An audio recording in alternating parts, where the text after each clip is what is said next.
Hello everybody, and a huge welcome to my channel. If you're new here, you are very welcome. It's lovely to see you, and if you are one of my regulars, welcome back. It's so nice to have you with me again. My name is Debbie and I'm a mixed media artist, and I do all sorts, as you'll see. Just check out my videos and that will speak for itself, I'm pretty sure. If you like what you see, don't forget to leave a nice thumbs up and subscribe, and I love to read your comments and I try to answer all of them, so leave a comment too if you've got time. And if you like what you see here today, do consider joining me over on Patreon, where you can see all of this sort of stuff and more, and in a lot of detail. I post a couple of times a week, actually 2 or 3 times most weeks, so there's always something going on, and lots of lovely comments, content, lovely comments as well actually, but content, lots of lovely content, and cheap, actually less than €10 for one of my tiers. So right, Favorite 5. This is a really popular series, and I thought it's time we did another one. And I am pretty much in love with my acrylic gouache at the moment. So I thought that should be the subject of it. What I'm using at the moment, now just as a small preamble here, acrylic gouache and acrylic are 3 different paints. This is the paint that would happen if acrylic and gouache had a baby. This is the one here. So let me explain. Acrylic is basically a plastic layer that we paint on. It's water soluble, not as toxic as some other options, and it's really quite useful, but it can dry a little bit shiny, which is Liquitex markers, acrylic markers. I'm looking at you in particular. I love them, but that's one thing I wish they didn't do, is dry shiny. Because I'm a mixed media artist, I want to put layers over the top in coloured pencil and pens and all sorts of other things, and sadly this means I can't. Gouache is amazing and my favourite paint in a lot of ways. Love gouache, but gouache will re-wet and move about. If you paint it down as an original layer and then you go over the top with another water-based medium, more gouache for example, or ink or anything like that, it will disturb the base layer. You can create mud.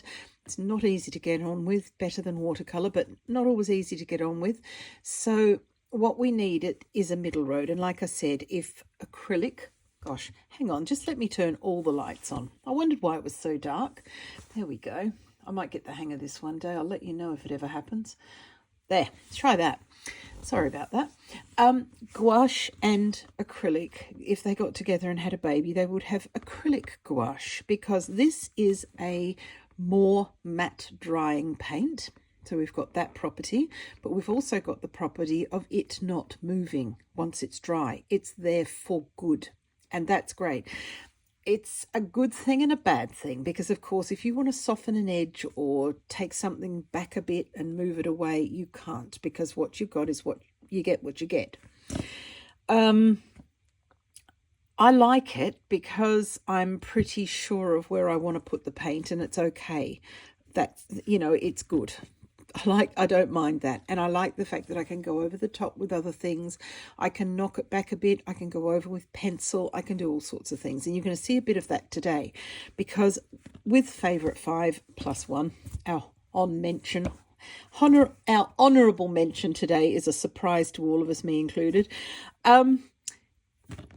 Today is all about this, and I want to swatch these colours for you, and I want to do a little sketch as well. So let me just talk you through the colours first, because now I did realise when I was filming this that these are not my only favourite 5 colours. These are my only 5 favourite colours, or my main 5 favourite colours for painting a little cottage by the sea, which is the sketch I want to show you today. If I was to paint, as I said to my Patreons, a donkey or a house or a glass of water, I'd probably have a different 5 favourite colours. However, having said that, I do find myself reaching for these particular ones again and again. As you all know, I like a nice deep moody green. This dandelion is the brightest, most beautiful colour for smartening up a green area and making it bright and vibrant without being too overpowering. Pastel blue is wonderful for sky and water. This red black is a surprise. It's a little bit like Mars black, to be fair, in that it can have different tones depending on where you put it and what you mix it with. Ivory white, it's super, super useful, and I'm using this at the moment increasingly instead of actual white. I do have white as well, but this is a softer sort of option and just very, very nice to mix in with things. And my honourable mention is pastel pink, would you believe? I always sort of styled myself as not much of a pink person. I don't hate pink, and in its place, like for flowers, I will almost certainly, if there's no salmony cream or champagne colour in a flower, I will go for pink as the next option. I do like pink, and I don't decorate with it. I did once. We painted our bedroom. My husband's colourblind, so I told him it was blue, and the walls were pink, the carpet was pink. I think the ceiling was green, actually, so that was good. And all of the bedding was pink. It was like sitting in a pig's bladder. So that was my pink experience, and I sort of got over it, having exercised and let it off the leash and let it have a bit of a run. I was fine, and I thought, right, well, I'm never going to use that much pink in a confined space again, and I think that's probably still true. However, touches of pink are good, and I'm finding at the moment what I absolutely love are pink stone cottages. So my honourable mention is pastel pink, which is surprising. Now, you'll also notice I've got a couple of different brands here. One is Turner. Let's pop them together for the argument, or this argument. One of them's Turner, one of them is Holbein. Holbein's a little bit more expensive, but apart from that, I like both of these brands equally. And what I've got here, as you'll notice here, this doesn't have any other thing on the label as these do. This one is a Japanesque colour, or these two are Japanesque, and that means they've got a very, very, very fine grit, as in like a very fine pumice or something like that, which gives it a bit of tooth. Brilliant for mixed media artists, because even if you've loaded the page up and it won't take any more coloured pencil, you know how that is. You're scribbling away and it's just a slick. It won't take any more. This can restore it in an emergency, but it's also beautiful paint to use. And my favourite colours out of the whole Turner range are in the Japanesque range, apart from a couple of grey colours. I could have had about 30 or 40, well, make that 150 honourable mentions for this alone. The second is, you'll notice, the pastel colours. These are exactly what they say on the tin. They're beautiful colours, not bright, not garish or gaudy, but really, really lovely, but they're a light version of it. And then you've got the absolute regular ones, which is this one here. And these have a green label. This one has a black label. This is the burgundy one. And then, of course, the Holbein colours, they don't have these sections. They just have colour. And they're all very, very nice and very good quality, very good value. These are 20ml tubes, so not massive. I have got some big tubes, but to be honest, even though this, you know, for €3.80 or something like that, this is quite expensive for such a little bit of paint. Sorry. It goes a hell of a long way, and it is very convenient, this size. It packs well if you wanted to pack and go somewhere. But also, like I said, it goes a hell of a long way. I've been at this one again and again and again. You can't even tell that I've opened it. And I find the 20ml just perfect. It's also available in a 40ml. I believe this one is actually. I'm not sure about this one, to be fair. I haven't looked. But this one's available in a 20 or a 40ml. But I think, again, the 20ml, 40ml is slightly better value. And I prefer this one. It's just easier to use. And quite often I will use these by opening the tube and just squeezing a little bit of paint to the top and then taking it off here. I don't mix like that because I don't want to dirty the paint and destroy it for other things. But if you're just using a little bit, that's what I do. So the little tube is really convenient. and that works very well for me indeed. So let us get on with some swatches and see what's actually in the tubes. So what I need here now is a paintbrush of some description, I would think. Let's get a round brush. It doesn't matter what it is because we're swatching. I've had to prop my book. This one has got all of our favourite fives in, and I've had to prop it up on this other sketchbook because actually this will be the last sketch and favourite five session for this particular book. This is a Stillman and Byrne Better series, which I love the paper. A bit expensive here in Germany, I'm not going to lie. So this is a tiny one, which I misread thinking it was bigger. Somehow I told myself it was not A4, but A5. I insisted and it wasn't. So it works okay for this. Right, Dandelion is my first one. And as you can see, for me, it is an alarming shade of what looks like a fluorescent yellow. It isn't. It's not got amazing light fastness, I'm not going to lie. Only a 1 star.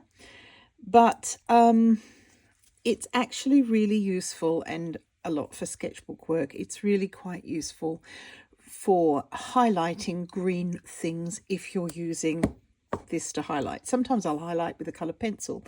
And of course, my favourite one is Green Ochre by Caran d'Ache. This one's one of my smaller ones. I've got about a half a dozen that are getting very small indeed.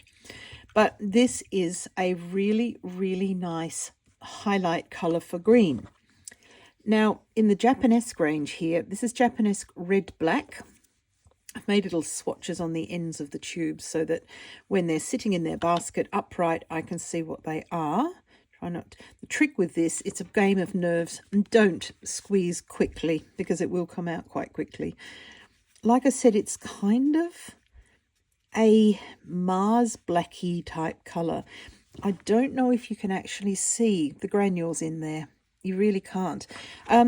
It's very much to do with traditional Japanese painting, which I know nothing about at all, but I still like using it for what I do as well. So that's a really nice one, actually. And this one is Japanesque Black Green. And I'm going to do this. I've already had a mishap with this one, as you can probably see. This one's quite nice too, and quite close to what I like in a green. I would like it a bit moodier, and if I mix the two together, I get exactly what I'm after. And that's another thing about all of the gouache, acrylic and acrylic gouache. They all intermix freely and beautifully. So you've always got that as a feature. Pastel pink, also not brilliantly light fast. A lot of these aren't. This one's got 1 star. The blue has got 2 stars. But because a lot of my work that I do is in a sketchbook, that's okay.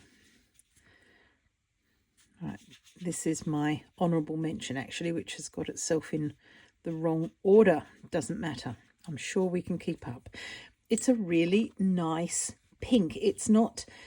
It hasn't got that blue note that Barbie pink might have, which I don't like. This is quite a nice, sweet pink, and it's extremely useful. So this one here is pastel blue, so pink's opposite number in many ways. And like I said, really nice for seaside cottages, beach houses, and that sort of thing. Finally, Ivory White, my stand-in for white at the moment. You could really use the black, red black instead of black, and the ivory white instead of white, and it gives your paintings a different sort of feel. Whoops, that's if you don't stupidly get it into the colour next door. It gives your paintings a different feel. So instead of the harshness of pure black and the harshness of pure white, and they can both be quite harsh, you've got a softer sort of light and dark, which works well depending on what you're trying to do. And if you come back then with something like Indian ink, which is as black as black as black, it's kind of the mouth of hell black, it will show up very nicely over the top of some of these. I can't grab anything at the moment that I can see where I've done that, but let me just have a hunt about and see if I can. Of course, there's nothing you wouldn't know this was a painting studio sometimes. There's just absolutely nothing here. Give me a minute. I keep cleaning up all the time, and that's not a good idea. This is what I'm talking about. This is a jelly print that I made the other day. And the tutorial for this is coming out on Patreon either this week or next week, and it's sort of middle January 2025. So if you're watching this in the future, it's there. This is what I mean. These stone walls, I sort of blotched this in with all sorts of different browns, but I avoided black. That meant that I could come back then with my Indian ink and a dip pen and draw the joins in the stone, and they all show up. Whereas had I used a black, it might not have worked as well. So sort of using red, black, and some of these dark colours, plus of course there's some raw umber, some burnt umber, and all sorts of things like that in there.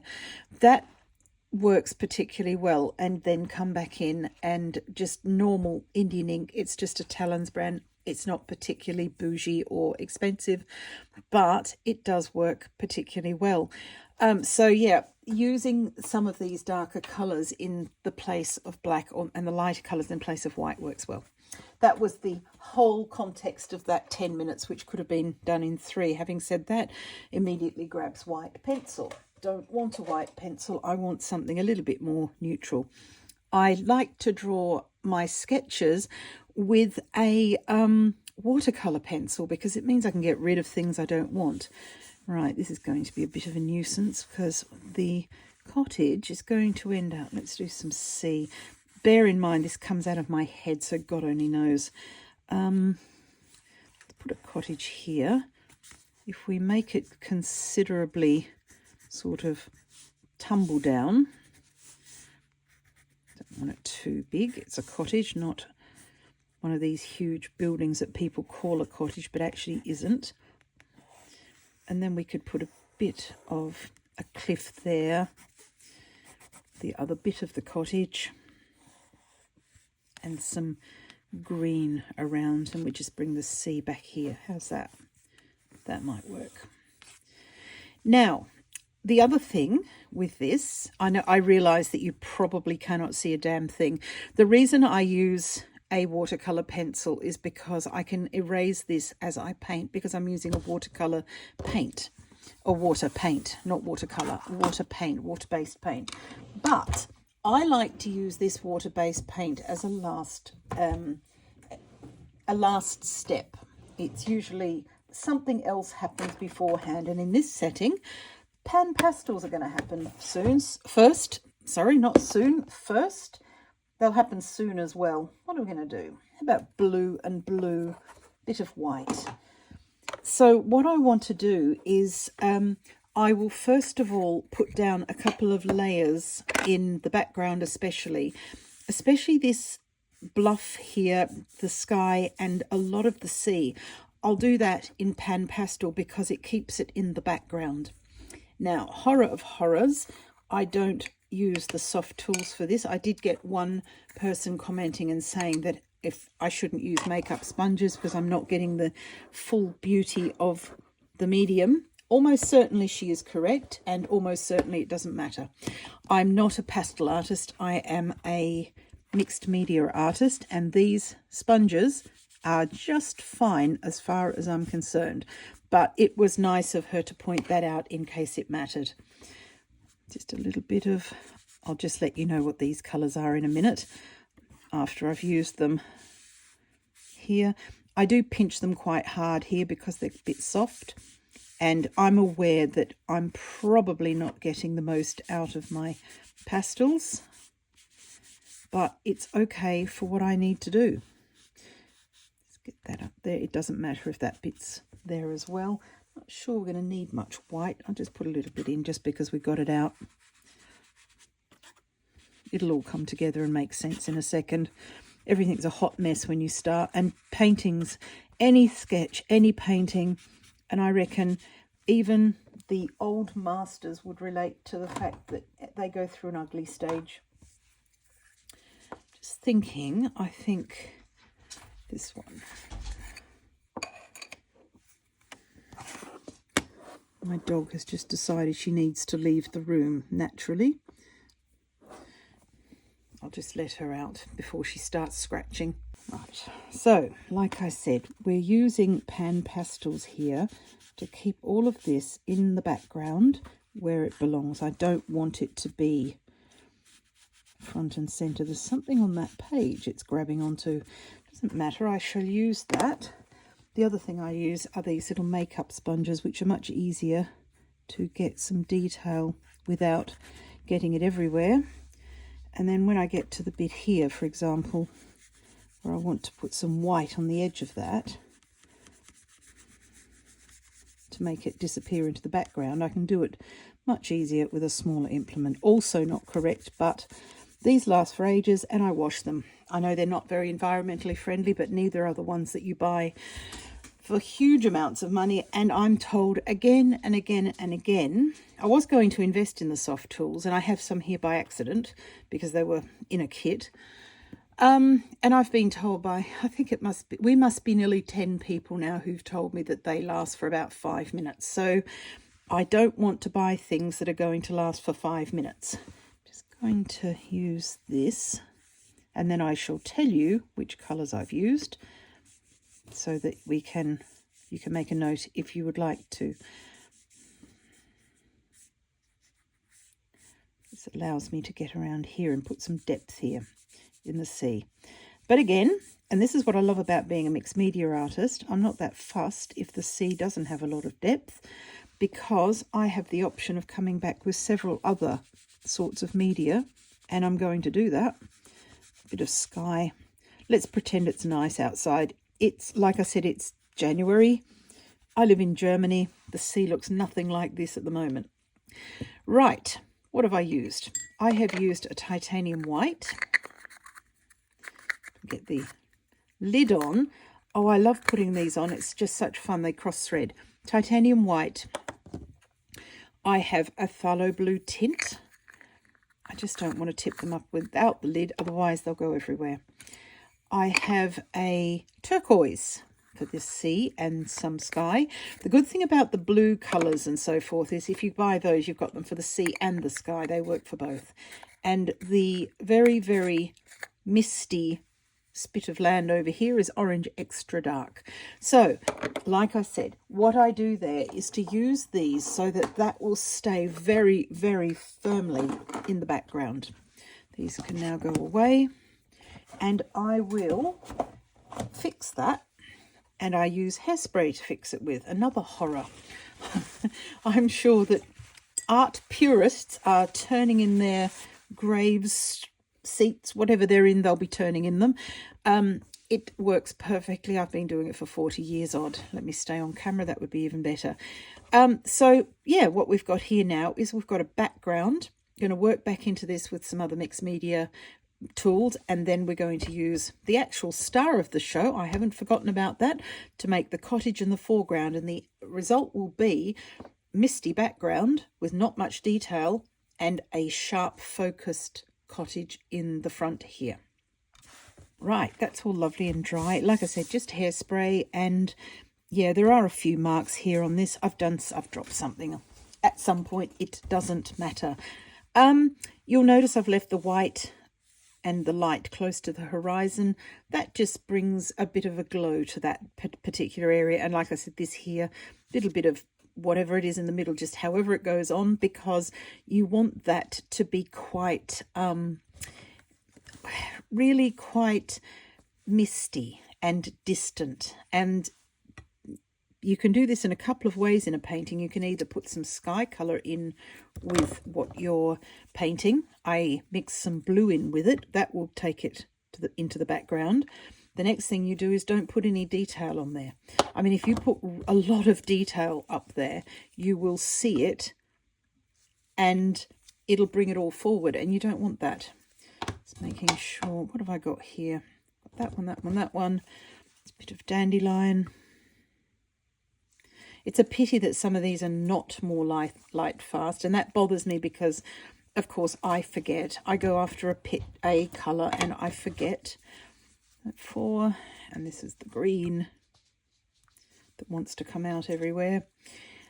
Yeah, and it really bothers me that I will use that in a painting at some point and forget what I'm supposed to be doing. Right, the first thing is, let's grab a slightly different brush. I'm going to get a flat brush for this next bit. The roof of the cottage, let's see if we can get it all onto the camera. That would be really good, wouldn't it?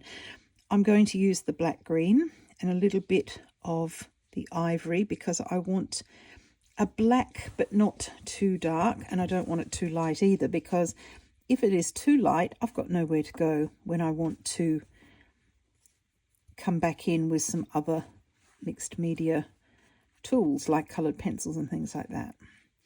Just get that roof on like so. The light in my pictures usually comes from the left, but I think this time we might do something very different and do it from the right. I just clean my brush off there, which is absolutely fine because that's going to have green on it as well. Without actually washing the brush, I'm going to go straight into the pink because I quite like that slightly dirtied vibe, as long as it's not too much, especially on the end here. That will be a little bit too much for the front, but it works here. And we can extend that here up to the roof of the cottage.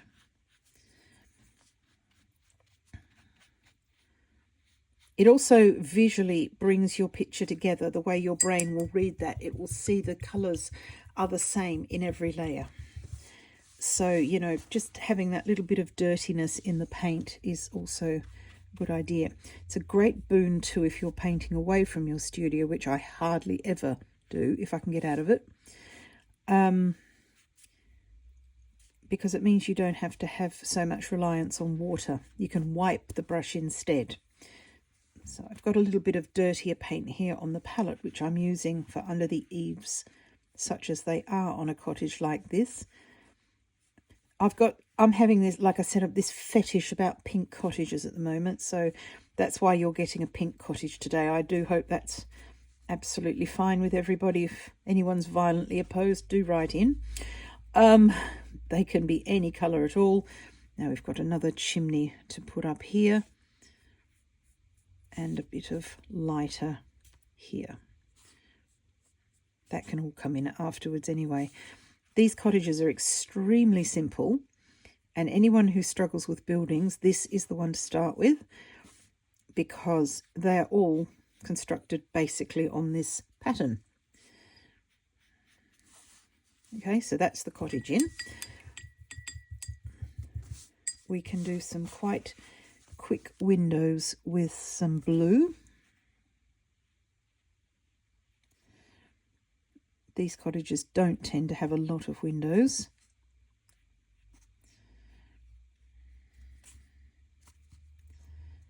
A bit there, right on that spine. It's very annoying. Next time I shall remember. Actually, we could have put another window downstairs, couldn't we? Next time I shall remember to read how big the sketchbook is, because I wanted something a little bit bigger, and I thought for the amount of money that I was paying, I was actually quite sure that I was going to get something bigger, but like I said, quite expensive and disappointingly small. Okay, I'm just putting a little bit of the dark on this side and also some texture on the end of the building here. We want texture everywhere. Texture's everything, but we've got other ways of doing things as well. Next, without bothering to clean the brush, let's get some of this grassy area in. Do need to put a bit of water in that. Yeah, that's a good green with that red-black in it as well. Do like that.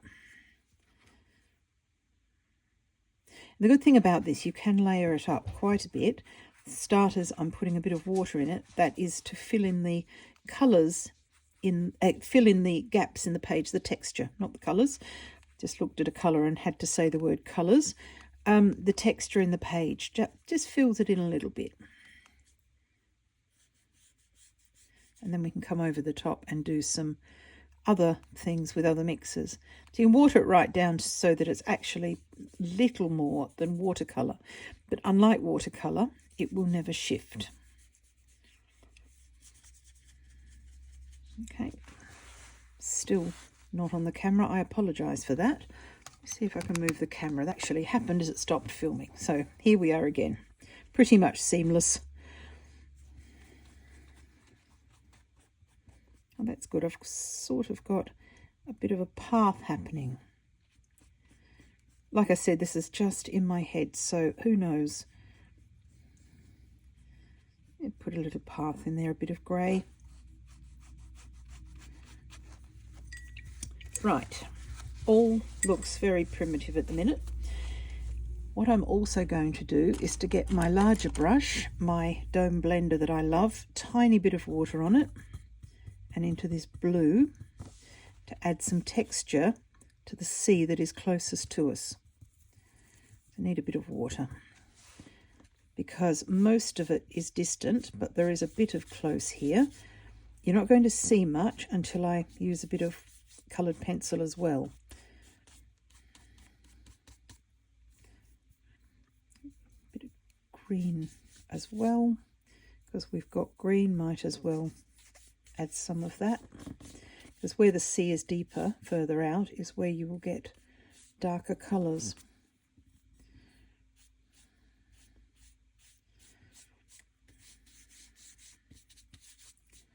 That's fine, that will work okay. Right, wash that. You don't need anything very much. Now, what I'm going to do is, I think we will work a little bit on the sea. I want the sea to be a bit bright on this particular day. So I've got a Caran d'Ache Chrysocolla blue, just to add some texture. Like I said, it's not the complete subject of the picture, it's in the picture. So just something a bit lighter here. This one is light malachite green.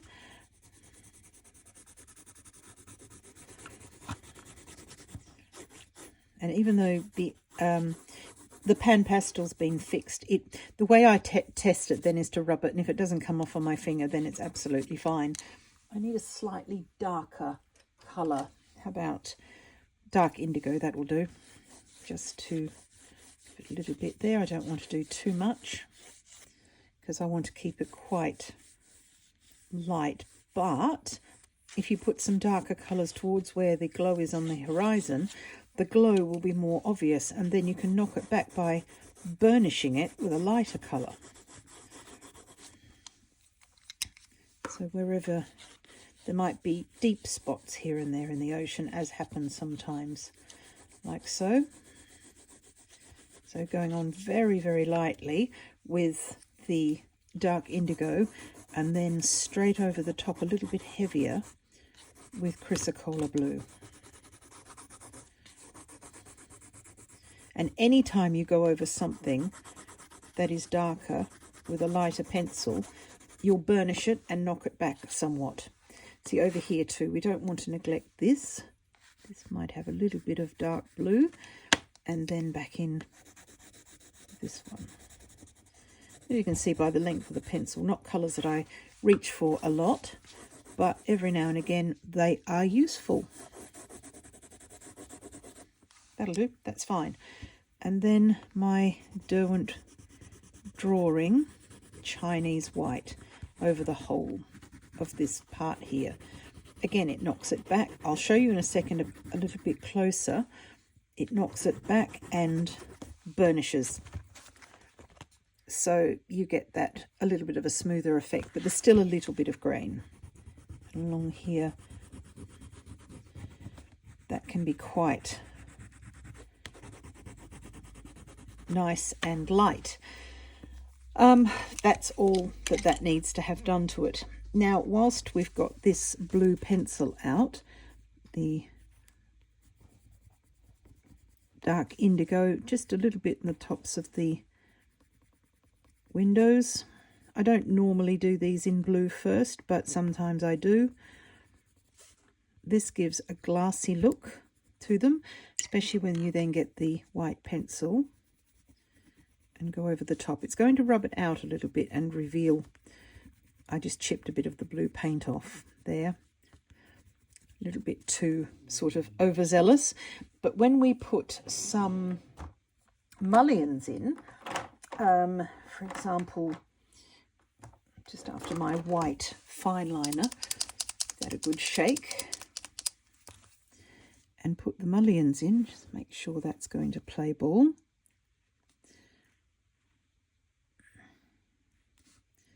Then you'll have a window that looks like it's got blurry glass in it. Really brings the house to life. And we would put the same probably around the door. Okay, next thing is a lighter colour, crag green, probably not, warm earth, that would do nicely, just to give the roof a little bit of highlight.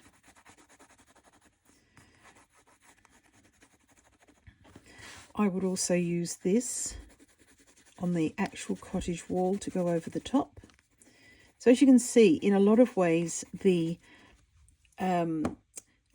acrylic layer is the final layer, and in a lot of ways, it's sandwiched in between the other mixed media. You can also put some highlight on the door there.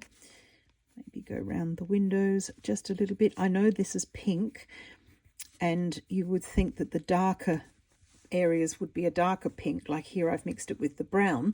That doesn't always work. Sometimes it's better to come in with a totally different colour. Just highlight this with white,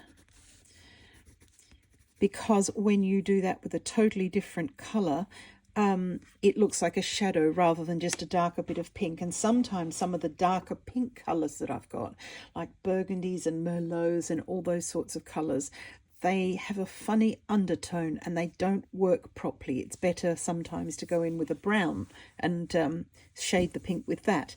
The other thing I shade with is my Albrecht Dürer Faber-Castell watercolour marker in Warm Grey 4.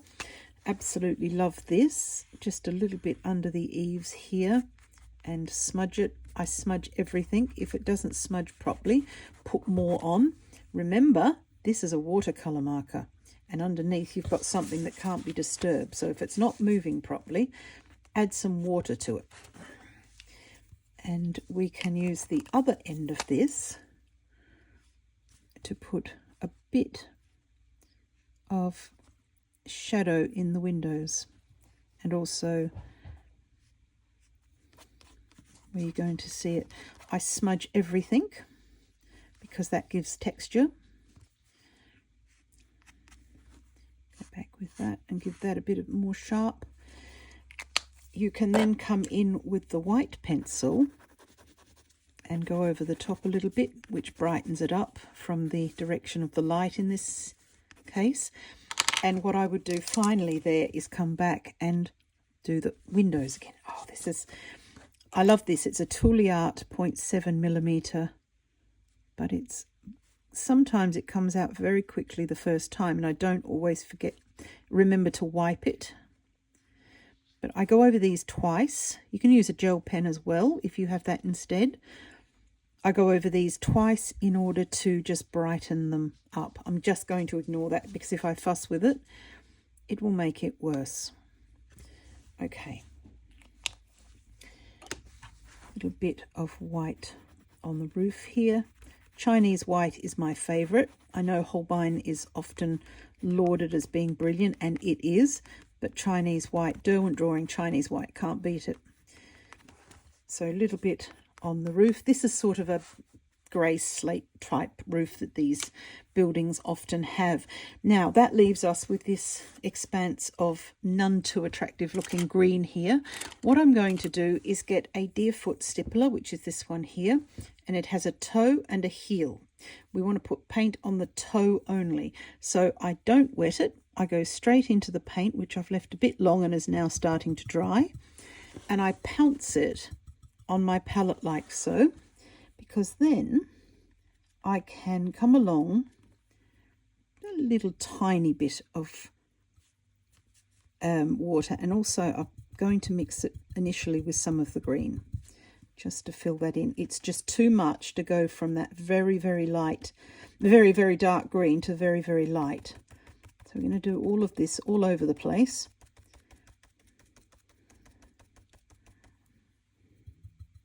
Just bring in a second colour.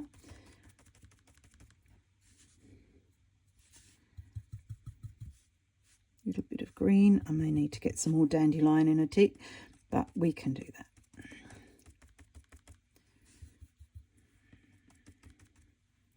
That green still isn't the right colour. It's too blue. I shall spend some time mixing greens and let you know the outcome, because I did that with my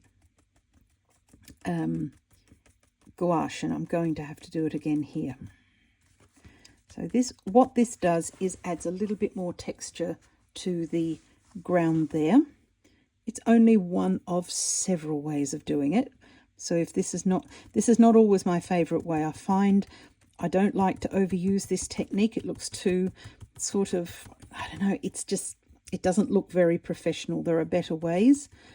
What I'm not liking at the moment is this green colour, even though I thought it was a good one. I'm going to mix in some brown and this dandelion with it,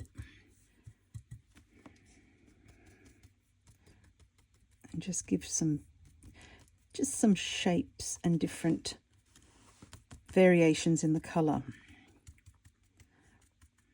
And don't forget, let it go up a little bit on the edge, because unless you're mowing it, and I mean these people might be mowing it, it just doesn't look any good to have it so even right on that edge there.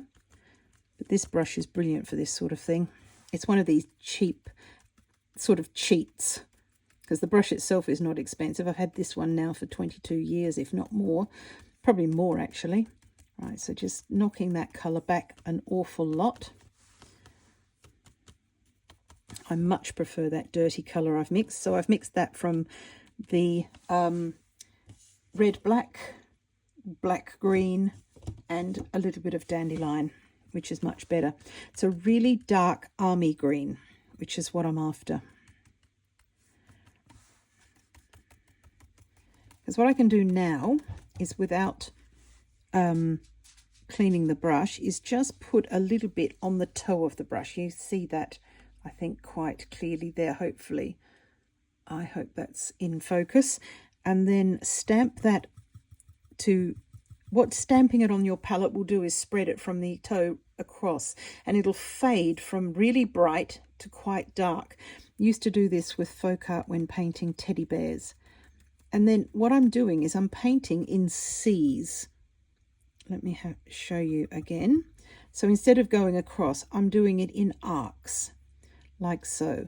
And actually trying to look at where I've got things.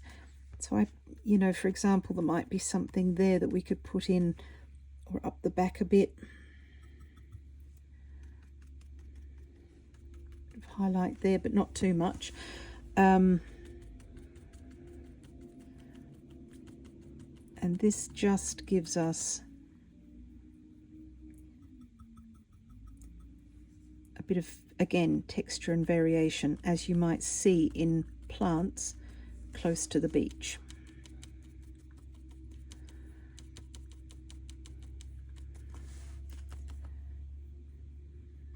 Oh, sorry, I got the camera then. That was always going to happen.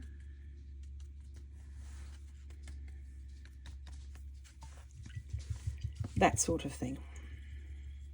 Now at the moment we've got this house that's sitting in some greenery, and it's not part of the picture. It needs to be dried a bit. I'm going to dry that off, and then I'm going to come back in and blend it in a little bit more. I also want to bring, this is floating at the moment like an extremely dirty cloud, so I'll show you how to fix that as well back in a minute.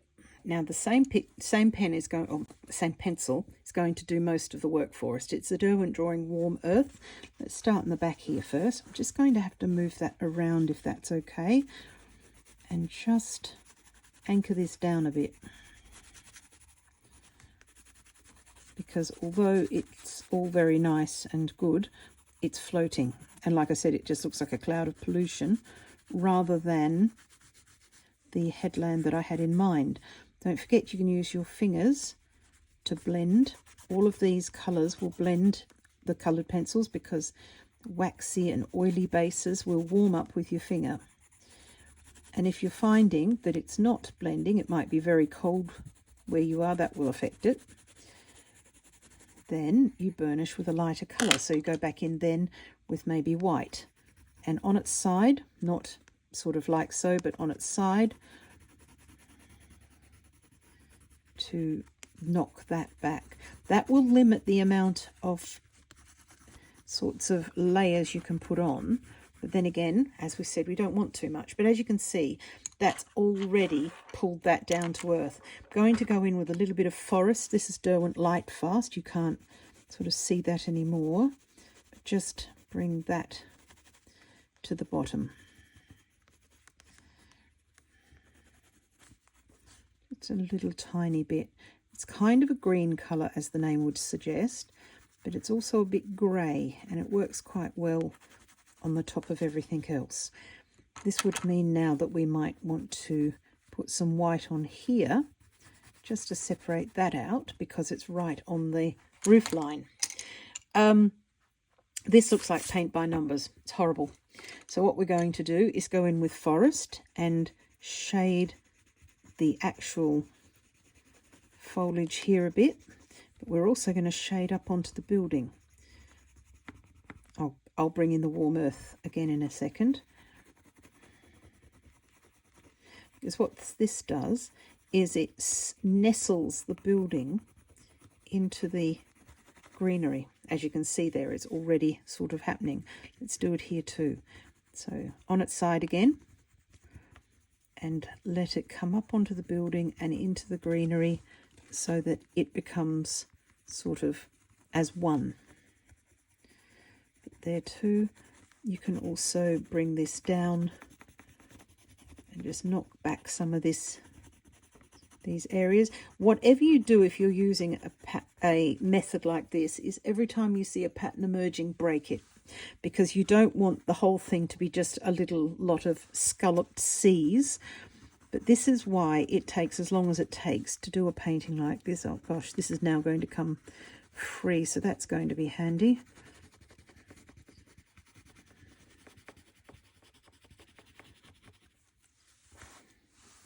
And I would allow some other messy bits, because this is a messy sort of area. It's not a suburban backyard, it's by the sea and things are growing like they grow.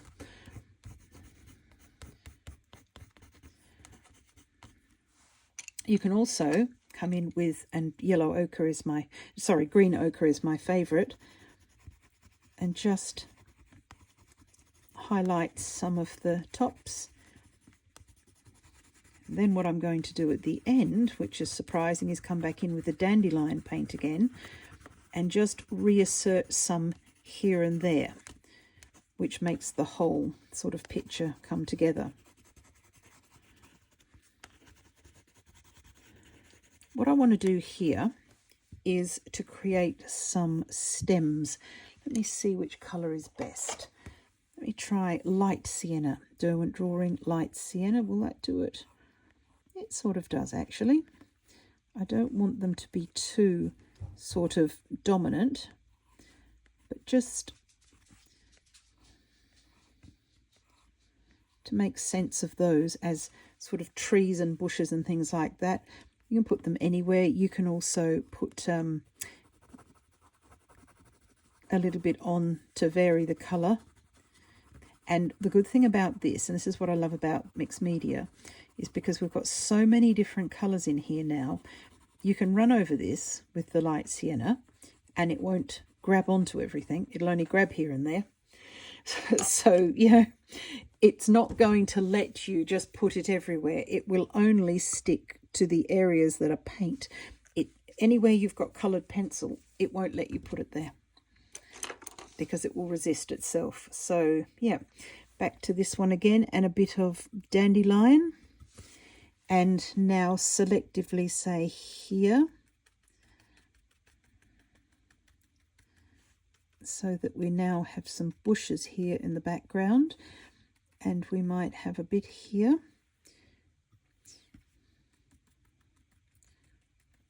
Quite often where you don't put it is important. I start out putting it everywhere because then that helps me map out what's going on and where I'd like to have it. Might put some here where it's near the sea and will be more highlighted. Just holding the page down because it's bouncing a little bit.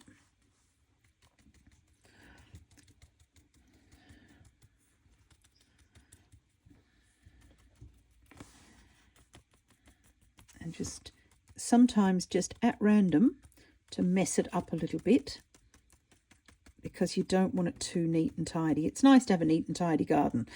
I'm certainly not against that, but I don't like it too sort of man-made. It's bad enough as it is. And I think then what I would want to do is back with our acrylic marker and put, there we go, forgot to do it again, and it blobs, some sort of a fence along here. Post and rail always works.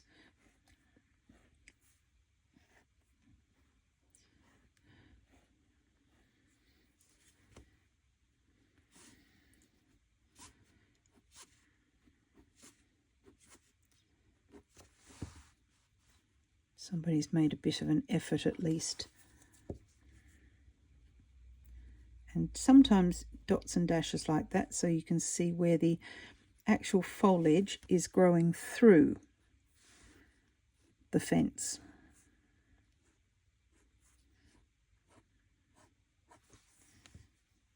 Yeah, that works. Make these these posts a little bit bigger because there's a path there. And as a final flourish, let's find that light sienna pencil again and just lighten the path a little bit. A bit on there. I think it's had as much as it's going to take, but I do like adding the texture to the ends. That works. I think we're good. We're done. Right. That is the final picture in this book. I'm so pleased that you've been with me on this journey, because I know a lot of you have been sort of watching out for these favourite 5 sessions. I definitely love these colours and I love working with them. I use them almost exclusively on my jelly prints now, and of course that's mixed media as well. But as you've seen, you know, this one here too, this has got them as a base. There's pan pastel on here as well, but it's got them as a base. It's got them here.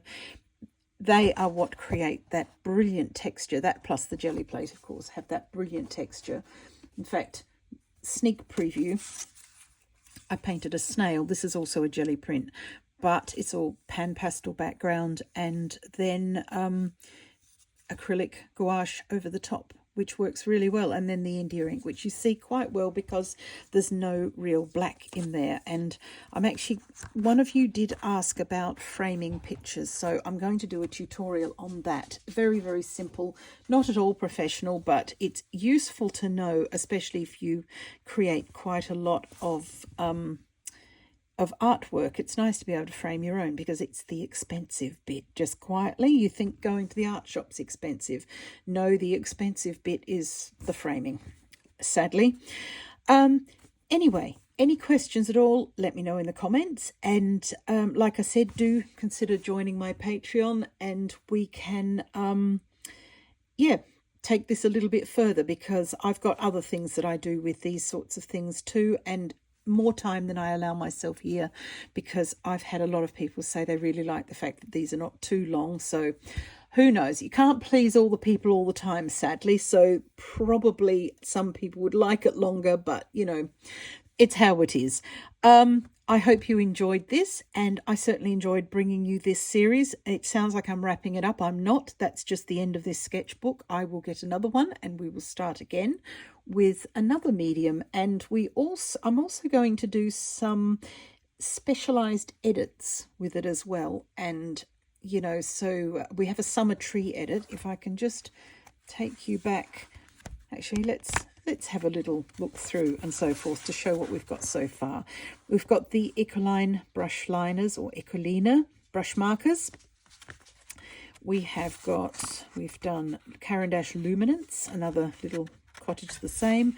We've done Favorite 5 Gouache, which I love. This is one of my, I love these dark colours. This sings to my soul. It's so nice. Favorite 5 Ink Tints. We've done Derwent Lightfast. This one was a tutorial about mixing greens for my patrons. Then we've done a chalk pencil one. This was a review, so that's not a Favorite 5, but it is a video on here.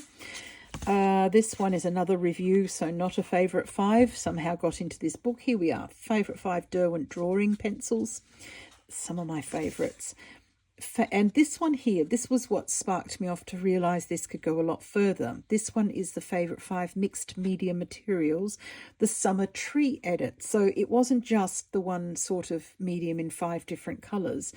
It was, I've got some liners in here, and I've got some markers and coloured pencil as well to make this up. And then I realised, okay, so if this is the Summer Tree Edit, we could have all sorts, and that's where I'm going to take this next.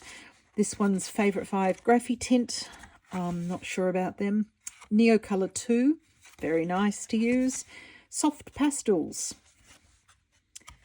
Then we did a core one, which was that tree and this little sort of setting here, and I've used that same stippled grass here as well.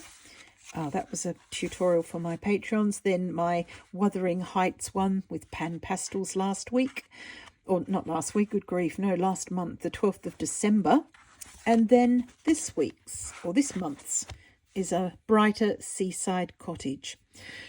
Right, so that was nice. I enjoy this. I like it. It's a nice way to have a look at a few mediums and see if you like that particular medium and the colours that they're presenting.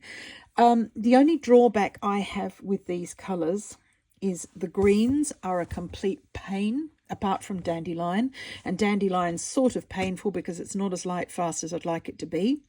The greens are not right. When I go back here to these, if I can find that again, this green that I've mixed with my gouache, that's the green I'm after, and I'm just not getting it. So there will be some mixing of greens, and I think there'll be a whole video in that, just in case you are one of the people who has bought the acrylic gouache and are also finding that the greens are just slightly off. They're just not perfect. But apart from that, the colours are great. They're not always what you see on the tube, though, and the label, and they're certainly not what you see on the computer, so do have a care. But no, greens coming up, I think. On that note, like I said, don't forget to leave a like and subscribe, and I shall see you on my Patreon if you like what we've done here, and it would be really quite nice to have you join us. So see you then. Otherwise, take care, and I'll see you next week. Bye for now. Bye.